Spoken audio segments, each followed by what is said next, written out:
Hujan di Bekasi tidak seperti hujan di kota lain. Ia turun perlahan, diam-diam, tapi menyusup dalam ke pori-pori kota. Bekasi adalah kota yang penuh dengan denyut kehidupan di siang hari, tapi menyimpan lorong gelap dan bisikan yang hanya terdengar saat malam menyapa. Di antara hiruk-pikuk pembangunan, jalan tol yang tak pernah tidur, dan gemuruh pasar yang tak henti bersuara, tersimpan satu cerita yang jarang dibicarakan.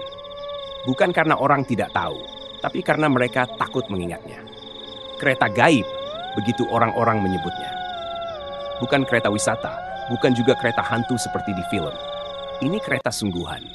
Ia punya jalur, punya suara rel, dan sesekali menampakkan diri di stasiun tua yang tak lagi aktif, biasanya saat hujan turun dan malam terlalu sunyi untuk jadi nyata. Bukan semua orang bisa melihatnya, tapi siapapun yang menaikinya, jarang bisa kembali. Malam itu Yuda, seorang mahasiswa tingkat akhir, baru saja menyelesaikan revisi skripsinya.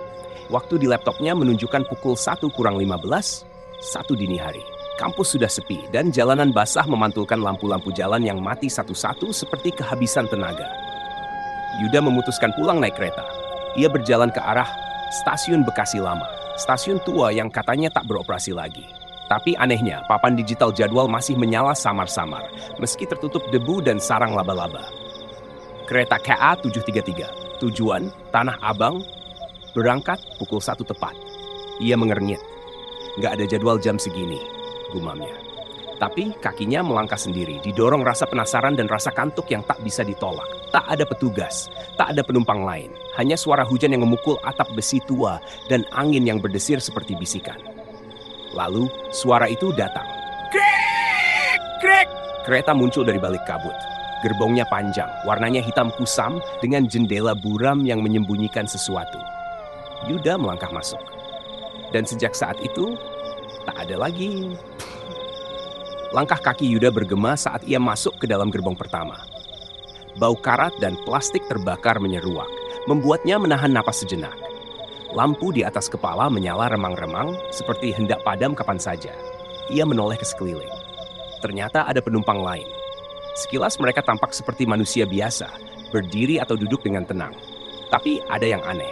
Tak satu pun dari mereka mengangkat kepala. Semuanya menunduk, diam, seolah patung yang sedang menunggu aba-aba untuk bergerak. Yuda melangkah pelan, melewati satu persatu. Wajah mereka tersembunyi dalam bayangan. Saat ia mencoba duduk, seseorang di seberangnya mendongak perlahan. Yuda langsung membeku. Wajahnya rata, tidak ada mata, tidak ada hidung, hanya kulit kosong seperti boneka rusak. Ia buru-buru berdiri, tapi saat itulah semua penumpang mulai mengangkat kepala mereka satu persatu. Plak, plak, plak. Gerakan kepala serempak. Ratusan wajah kosong. Beberapa dengan mulut terbuka lebar, tapi tak bersuara. Hanya tatapan kosong menuju dirinya. Maaf, saya salah naik. Saya cuma mau pulang. Yuda mundur, tapi kakinya berat seolah lantai lengket. Nafasnya memburu. Ia melihat ke ujung gerbong. Ada pintu ke gerbong berikutnya. Lalu terdengar suara. Suara wanita tua, berat dan parau. Sudah terlanjur naik, tidak bisa turun sebelum waktunya. Yuda menoleh. Di sudut kereta duduk seorang nenek berjubah hitam. Tangannya kurus, uratnya menonjol, dan di pangkuannya sebuah kereta mainan dari kayu yang berputar sendiri meski tak disentuh. Siapa? Siapa mereka? Bisik Yuda. Nenek itu menatapnya, mata putih keruh. Penumpang yang tidak sadar mereka sudah mati. Tiba-tiba, pintu ke gerbong berikutnya terbuka dengan sendirinya, menyala merah dari dalam. Nenek itu menunjuk ke sana. Kalau kau ingin selamat, teruskan ke depan. Tapi ingat, jangan menoleh ke belakang. Jangan pernah menoleh. Dengan jantung berdegup keras, Yuda melangkah ke gerbong berikutnya. Dan saat pintu menutup di belakangnya, suara jeritan membahana dari gerbong tadi. Tapi dia tak menoleh.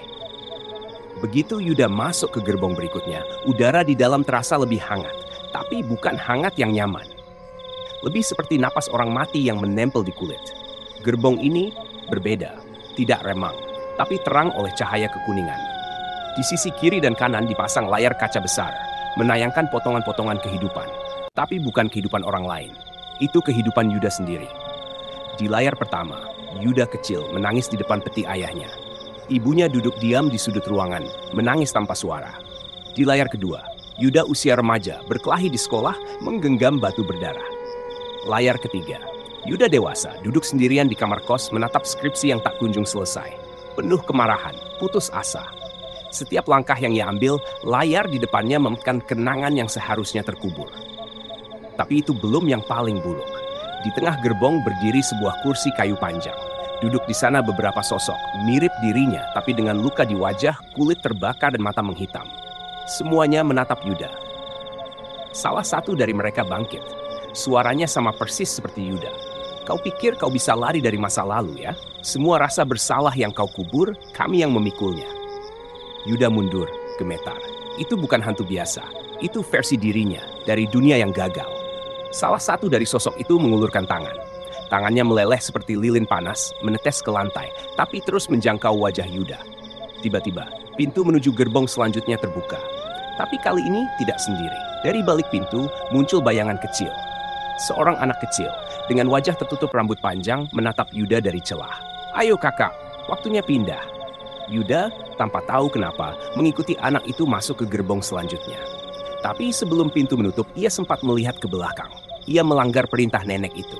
Dan begitu ia menoleh, sosok-sosok dirinya mulai berlari ke arahnya.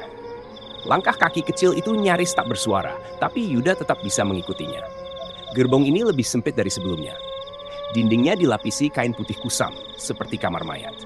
Suara detak jam terdengar samar, seperti menghitung waktu yang tak pernah habis. Anak itu berjalan pelan, rambut panjangnya menutupi separuh wajah. Tapi ada sesuatu yang aneh dari tubuhnya. Ia tak menyentuh lantai. Kakinya melayang beberapa senti di atas tanah. Yuda tahu ia bukan manusia. Tapi untuk alasan yang tak bisa dijelaskan, ia mempercayainya. Kamu siapa? Tanya Yuda pelan. Anak itu menoleh sedikit, tapi tak menjawab. Hanya berkata, jangan bicara terlalu keras. Mereka bisa dengar. Yuda menelan ludah. Mereka? Tiba-tiba suara ketukan datang dari dinding sebelah kanan. Pelan tapi teratur. Tok, tok. Lalu dari sisi kiri. Tok. Satu persatu, kain putih yang menggantung di sepanjang gerbong mulai bergerak, seperti ada sesuatu di baliknya. Bentuk tubuh, kepala. Kadang tangan menekan dari balik kain mencakar mencoba keluar. Anak itu berhenti di ujung gerbong. Pintu menuju gerbong selanjutnya terkunci. Kamu harus menyebut namamu sendiri. Lengkap, kalau tidak pintunya nggak akan terbuka. Yuda ragu, tapi di belakangnya terdengar suara lain. Suara orang berlarian mendekat. Sosok-sosok dari gerbong kenangan itu. Yuda Prasetya Putra, ucapnya cepat. Klik. Pintu terbuka. Tapi sebelum masuk, ia sempat bertanya lagi. Kenapa kamu bantu aku? Anak itu akhirnya menatapnya penuh. Separuh wajahnya terbakar, kulit mengelupas, matanya satu kosong. Tapi ia tersenyum sedih. Karena dulu, aku nggak sempat turun. Yuda tak sempat bertanya lebih. Tangan anak itu mendorongnya masuk ke gerbong selanjutnya. Tepat saat suara jeritan meledak dari belakang, dan tangan-tangan hitam menjulur dari kain, nyaris menyentuh punggungnya. Pintu menutup. Yuda berdiri sendirian di tempat yang sunyi. Tak ada penumpang, tak ada suara. Hanya satu hal di depannya. Cermin besar. Memantulkan dirinya sendiri. Tapi versi yang berbeda. Gerbong ini sunyi. Tak ada kursi. Tak ada lampu. Hanya satu cahaya menggantung di langit-langit. Menyinari sebuah cermin besar yang berdiri di tengah-tengah ruangan. Cermin itu tinggi. Hampir menyentuh atap gerbong. Bingkainya terbuat dari logam hitam berkarat. Dipenuhi ukiran wajah-wajah kecil seperti menangis atau menjerit. Yuda berdiri di depannya. Awalnya ia hanya melihat pantulan dirinya. Basah oleh keringat, napas tersengal, mata merah karena ketakutan. Tapi perlahan, bayangan di cermin mulai bergerak sendiri. Cerminnya tersenyum. Yuda tidak. Sudah sejauh ini kau lari. Suara dari dalam cermin terdengar berat, bukan milik Yuda. Tapi apa kau pantas selamat? Yuda menggertakkan gigi. Apa maksudmu? Cerminnya menyeringai. Pantulan mulai berubah. Kini ia melihat dirinya, berdiri di jembatan, memandangi sungai.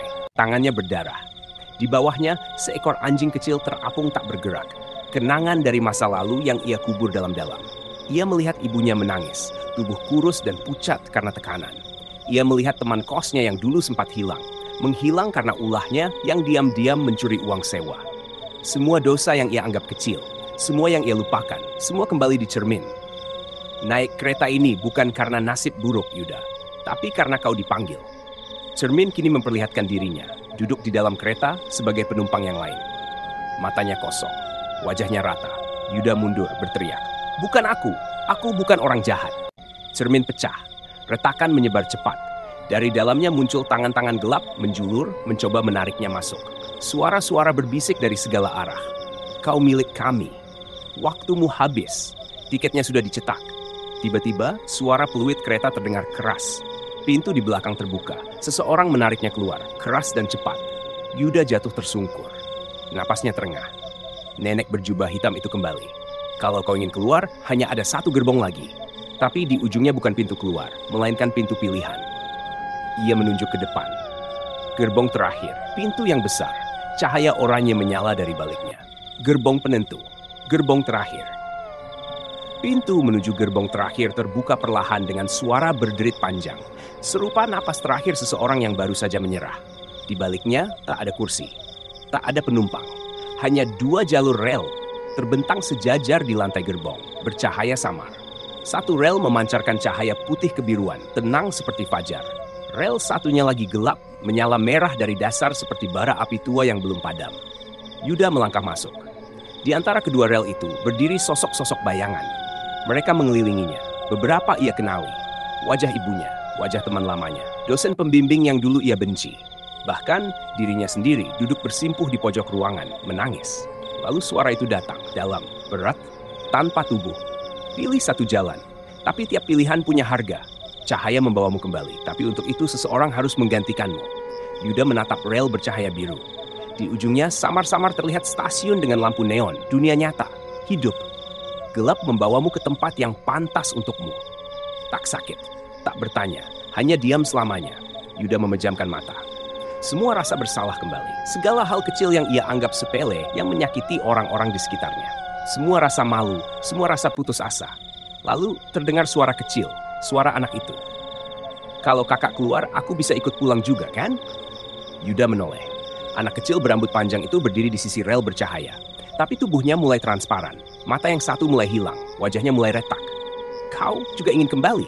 Anak itu tersenyum. Aku cuma mau dikenang. Namaku Alia. Yuda terdiam. Ia tahu, jika ia memilih hidup, seseorang harus tetap tertinggal. Jika ia memilih mati, segalanya selesai. Tidak ada beban, tidak ada rasa bersalah. Tapi tidak ada jalan pulang. Tangannya gemetar. Langkahnya pelan. 2 jalur, 1 keputusan. Yuda melangkah atas rel bercahaya biru. Langkahnya berat. Bukan karena keraguan, tapi karena ia tahu keputusannya punya harga. Di belakangnya, suara tangisan Alia makin jauh.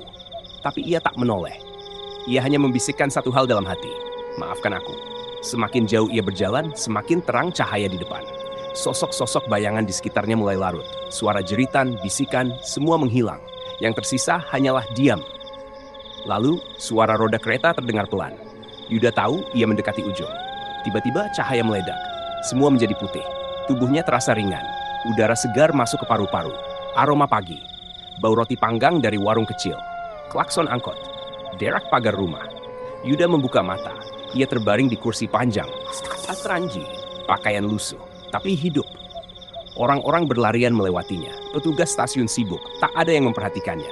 Kereta gaib itu telah melepaskannya. Tapi saat ia berdiri dan menoleh ke arah rel, jantungnya berdegup kencang. Di kejauhan, terlihat anak kecil berdiri di tengah rel, menatapnya dengan mata kosong. Bukan Alia, tapi anak lain. Wajahnya belum pernah ia lihat. Dan lebih jauh ke belakang, samar-samar sosok-sosok lain mulai muncul. Satu persatu. Kereta itu belum berhenti. Ia hanya mengganti penumpang. Beberapa hari kemudian, Yuda kembali ke stasiun dengan secarik kertas yang ia tulis sendiri.